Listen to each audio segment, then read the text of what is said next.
I'm Emily, a regular 26-year-old girl with dreams of living a fairy tale life. And guess what? I'm about to marry the man of my dreams, James. Let me tell you all about how we met and fell head over heels in love. It all started at a charity gala. I was dressed in my finest gown, feeling like a princess when our eyes locked across the crowded room. There he was, James, tall, handsome, and exuding an air of confidence. He walked towards me, his smile captivating me instantly. "Hi, I'm James," he said, extending his hand. "I'm Emily," I replied, blushing like a schoolgirl. "Nice to meet you." Little did I know that James was not only charming, but also incredibly wealthy. As we spent more time together, it became evident that we shared a deep connection and a similar vision for a life of luxury and comfort. Over the next few months, our relationship blossomed, and James proposed to me in the most romantic way imaginable. Picture this: a candlelit rooftop dinner under a starry sky, soft music playing in the background, and James down on one knee, holding out a dazzling diamond ring. "Emily, you are the love of my life," he said, his voice filled with genuine emotion. "Will you marry me?" Tears of joy streamed down my face as I nodded vigorously and choked out, "Yes, James." 1,000 times? We couldn't contain our excitement, and soon we were busy planning our dream wedding. The guest list was meticulously curated with influential people from high society. The venue was none other than the breathtaking Blenheim Villa, a place that exuded elegance and grandeur. As we finalized the wedding details, James and I decided to throw a lavish pre-wedding party for all our friends. We wanted to celebrate our love and share our joy with those closest to us. It was going to be an unforgettable night. And so, with invitations sent and the anticipation building, I couldn't help but daydream about the life that awaited me as James' wife, the grandeur, the trips to exotic destinations, and the social circles we would become a part of. It was like a fairy tale come true. But little did I know that beneath the surface of this perfect picture, darkness lurked, ready to shatter my dreams. The day of the pre-wedding party arrived, and Blenheim Villa was adorned with twinkling lights, vibrant flowers, and an atmosphere of celebration. As the sun began to set, guests started pouring in, dressed in their finest attire, ready to revel in the festivities. Laughter echoed through the hallways as friends and family mingled, sipping on champagne and indulging in delectable hors d'oeuvres. The air was charged with excitement, and I couldn't help but feel a surge of anticipation in my chest, amidst the buzz of conversations. I caught sight of my sister, Sarah, joining the festivities. She looked radiant in her elegant gown, her smile mirroring my own. Sarah and I had always shared a close bond, and having her there on this special night meant the world to me. As the night progressed, the energy escalated. The DJ played a mix of upbeat tunes, enticing guests to hit the dance floor and let loose. James and I were the center of attention, gliding across the dance floor in a state of pure joy. Amidst the revelry, I noticed James and Sarah engaged in an intense conversation near the bar. Something felt off, a flicker of unease that I couldn't shake, but I brushed it aside, attributing it to wedding jitters. Curiosity got the better of me, and I made my way over to where James and Sarah stood. Their voices lowered as they noticed my approach, but I caught fragments of their conversation. "I can't believe you're doing this," Sarah whispered, her tone laced with a mix of excitement and guilt. "I know, but Emily is too naive. She doesn't belong in our world," James responded, a hint of arrogance in his voice. My heart sank, and a lump formed in my throat. What were they talking about? Was there something they weren't telling me? Panic gnawed at my insides as I felt a wave of betrayal wash over me. As the echoes of their hurtful confessions still reverberated in my mind, I couldn't bear to stay at the party any longer. Determination mixed with a cocktail of emotions propelled me forward, driving me to find James and Sarah and demand the truth. I left the vibrant crowd behind, my steps quickening as I made my way through the expansive halls of Blenheim Villa. The house seemed to whisper secrets as I ascended the staircase, the sound of my racing heartbeat drowning out the distant music. Every creak of the floorboards beneath my feet felt like an ominous reminder of the fracture in my once perfect world. Following an instinctual tug, I arrived at the second floor, where silence enveloped the hallway. The doors loomed before me, each holding the potential to unveil the heart-wrenching truth. My hand trembled as I reached for the doorknob of the nearest room, bracing myself for what lay beyond. Pushing open the door, I stepped into a dimly lit space, the air heavy with anticipation. There, before me, I saw a scene that shattered the remnants of my trust. James and Sarah stood close, their laughter mingling with the sound of whispered sighs. "What do you mean, Sarah? How could you betray me like this?" I blurted out, my voice trembling with a mix of pain and anger. Their expressions froze, guilt etched across their faces. James attempted to speak, but I couldn't bear to hear his lies anymore. "How long has this been going on? Did you ever truly love me?" I choked out, my voice trembling with raw emotion. Sarah, seemingly emboldened by her newfound revelation, stepped forward, her voice laced with condescension. "Emily, face the truth. You were never meant to be a part of our world. James and I understand each other on a different level, a level you can never comprehend." Anguish tightened its grip around my heart as tears welled up in my eyes. "But, Sarah, we were sisters. How could you betray our bond like this?" Sarah's expression hardened, her voice cold and distant. "Money talks, Emily, it always has. And James and I have realized that we deserve a life of luxury and privilege." James, his true colors now laid bare, wore a self-satisfied smirk. "Emily, I'm sorry it had to end this way, but Sarah and I are meant to be together.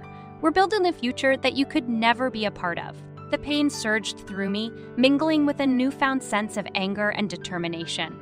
I refused to be a victim in their twisted game. With a surge of strength, I spoke through gritted teeth. "Fine. If you want a life built on greed and betrayal, then you can have it.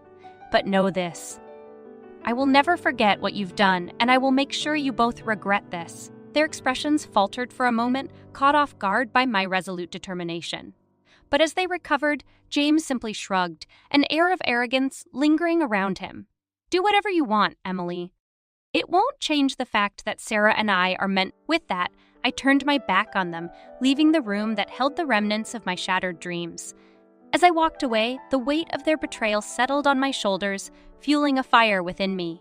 A fire that would drive me to seek justice and reclaim my dignity. The realization of James and Sarah's treachery weighed heavily on my heart as I left the room, their laughter echoing behind me. Anger and hurt intertwined, fueling a fire within me that demanded justice and retribution. I couldn't let their betrayal go unanswered. With a determined stride, I made my way back to the party, my mind racing with a mix of emotions. I needed to confront them, to expose their deceit in front of everyone. The pulsating music and animated conversations provided a stark contrast to the storm brewing within me. Spotting Sarah in the crowd, I approached her with a gaze hardened by pain. "Sarah, we need to talk," I said, my voice trembling with a mix of anger and sadness. She turned to face me, feigning innocence. "What's the matter, Emily? Can't handle the truth?" I took a deep breath, trying to maintain my composure. "How could you do this to me, Sarah? You were my sister, someone I trusted. And now you're standing here gloating about your betrayal." A flash of guilt flickered across her eyes, but she quickly masked it with defiance. "You're naive, Emily. You always have been. James and I belong together, and we've realized that we deserve a life of luxury and privilege. You were holding us back." My heart sank at her words, the pain deepening. I turned my attention to James, who stood nearby watching the scene unfold. "And you, James, did you ever truly love me, or was it all a charade?" He met my gaze, his eyes void of any remorse. "Emily, you have to understand. Sarah and I have a connection that you could never comprehend. Money opens doors and offers a life of comfort that you can never provide." The weight of their callous words settled on my shoulders, but amidst the pain, a flicker of strength ignited within me. I refused to be a pawn in their twisted game, a casualty of their greed. Tears streaming down my face, I mustered the strength to confront both. "You may think you've won, but I won't let your betrayal define me. I deserve better than this, and I will rise above it," Sarah sneered, her tone dripping with superiority. "Good luck with that, Emily. We'll be living the life of luxury while you're left with nothing." Her words stung, but they also ignited a fire within me. As I turned away from them, I vowed to myself that I would not let their betrayal crush me. I would find a way to rebuild my life and show them the strength that lies within me. With a heavy heart, I left the party, leaving behind the shattered fragments of my dreams. The night air offered solace as I walked away, determined to heal my broken heart and seek the justice that they deserved. Little did they know, revenge would be my guiding light, and they would soon face the consequences of their actions. As the weight of betrayal settled within me, a newfound determination took root. I couldn't let James and Sarah's actions go unpunished. They had shattered my trust and trampled on my dreams, but I refused to be a victim. It was time to take control and seek the justice that they deserved. I confided in my father, a man of integrity and influence, who happened to be the owner of the company where James worked. His love and support bolstered my resolve, and together we devised a plan to make them pay for their deceit. In a private meeting, I poured my heart out to my father, recounting the details of James and Sarah's betrayal. Anger flashed in his eyes, his protective instincts kicking into high gear. "Emily, I won't let them get away with this," my father vowed, his voice filled with determination. "I will take immediate action to ensure they regret what they've done." With my father's support, he swiftly terminated all contracts between his company and James' business. It was a blow that left James reeling, his world crumbling around him. The consequences of his actions were finally catching up to him. The taste of revenge still lingered on my tongue as I basked in the newfound strength that came from taking back control of my life. James and Sarah had underestimated the power of my resilience, thinking they could walk away unscathed. Little did they know, justice was about to be served. My father, a man of influence and integrity, held the key to their downfall. He wasted no time in unleashing his wrath upon them, ensuring that they would regret their betrayal. Through his connections and strategic maneuvers, he swiftly terminated all contracts between his company and James' business, leaving James in financial ruins. As the news of their professional downfall spread like wildfire, whispers of their treachery reached the ears of influential individuals who were once part of our wedding guest list. Their actions had tainted their reputations, and they were swiftly shunned by the social circles they had once sought to impress. But my father's retribution didn't stop there. In a poignant twist, he revealed to me that he had intended to gift the exquisite villa, the symbol of our shattered dreams, to James and me for our wedding. However, due to James' despicable behavior, my father made the decision to bestow the villa solely upon me. The news filled my heart with a mix of gratitude and determination. It was a physical manifestation of their defeat, a sanctuary that now belonged solely to me, a testament to my resilience and newfound independence. As I settled into the opulent surroundings of the villa, its grandeur serving as a constant reminder of my triumph, I couldn't help but feel a sense of satisfaction. James and Sarah had reaped what they had sown, left with nothing but the bitter taste of their own deceit. It's turned into weeks, and I embraced the tranquility of my new home, relishing in the freedom it provided. I focused on healing my wounded heart, surrounded by the echoes of my broken dreams, yet empowered by the strength that had emerged from the ashes of betrayal. And then, just as I had begun to rebuild my life, a phone call shattered the tranquility of my sanctuary. It was James, his voice laden with desperation. "Emily, please, I beg you, we've run out of money. Sarah and I have hit rock bottom. Can we spend the night at the villa? Just this once?" I listened to his pleas, his words filled with a mix of remorse and regret. A part of me relished in their desperation, the stark reminder of the consequences they faced for their actions. But I knew that true strength lay in rising above such vindictiveness. With a calm yet unwavering voice, I responded, "James, you and Sarah brought this upon yourselves. You made your choices, and now you must face the consequences. I will not let you back into my life or into the sanctuary that was once meant for us." He pleaded further, his words growing increasingly desperate, but I remained resolute. I had moved on from the pain they had inflicted, and I wouldn't allow them to disrupt the newfound peace and happiness I had forged for myself. As I ended the call, a sense of closure washed over me. Justice had been served, and I had emerged stronger than ever. Their pleas fell upon deaf ears, and the doors to my sanctuary remained firmly closed to them. In that moment, I knew that I had triumphed over their betrayal, that I had taken control of my life and reclaimed my happiness. Their actions had set off a chain of events that had reshaped my path, leading me towards a future that was solely mine to mold. As I stood within the walls of the villa, a symbol of my victory, I marveled at the power of resilience and the ability to overcome adversity. Revenge had played its part, but now it was time to let go of the bitterness and focus on the possibilities that lay ahead. The days turned into weeks, and the weeks into a month, as I relished in the newfound peace and happiness that enveloped my life. The villa, once intended to be the backdrop of a fairy tale wedding, had become my sanctuary, a symbol of triumph over betrayal and a reminder of my strength. One sunny morning, as I sipped a cup of coffee on the terrace, my phone rang. The screen displayed an all-too-familiar name, James. A mixture of curiosity and satisfaction coursed through me as I answered the call. "What do you want, James?" I asked, my voice laced with a newfound confidence. His voice trembled with desperation on the other end of the line. "Emily, Millie, we're in a difficult situation. Sarah and I have run out of money. We have nowhere to go. Can we please stay at the villa just for one night?" I couldn't help but savor the irony in his plea. The tables had turned and the power dynamics had shifted. Karma had finally caught up with them. A smirk played at the corners of my lips as I responded, "James, you once said that I was too poor for you. Well, it seems like you found out the true value of money. I think you and Sarah deserve this taste of reality. The doors of the villa will remain closed to you." His voice cracked with desperation. "Emily, please. We're desperate. We have nowhere else to go."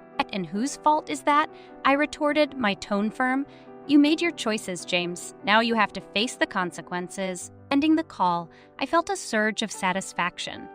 They had thrown away our love for greed and material wealth, and now they were left with the consequences of their actions. This turned into weeks, and the news of James and Sarah's downfall spread like wildfire through social circles. Their deceit and betrayal had tarnished their reputations, and they found themselves ostracized from the very world they had so desperately sought to impress. Meanwhile, my father, true to his word, had taken further action. He terminated all professional ties with James' company, leaving him in a state of financial ruin. Their lives were crumbling around them, just as they had done to me. One evening, as I walked through the hallways of the villa, a sense of contentment washed over me. The grandeur and opulence that had once been meant for our shared future now belonged solely to me. A testament to my resilience and the triumph of justice, the memories of their betrayal no longer held power over me. I had emerged stronger, wiser, and ready to embrace the possibilities that life had to offer. But the sun set on their ill-gotten wealth, and I stood tall in the glow of my own success. I had not only survived their betrayal, but thrived in its aftermath. Sweet karma had prevailed, and I reveled in the knowledge that I had taken control of my life, reclaimed my happiness, and risen above their deceit. As I looked out at the horizon, a renewed sense of purpose ignited within me. The villa stood as a symbol of my triumph, a testament to the strength that lay within me. And with that strength, I would forge ahead, creating a future filled with genuine love, genuine connections, and genuine happiness.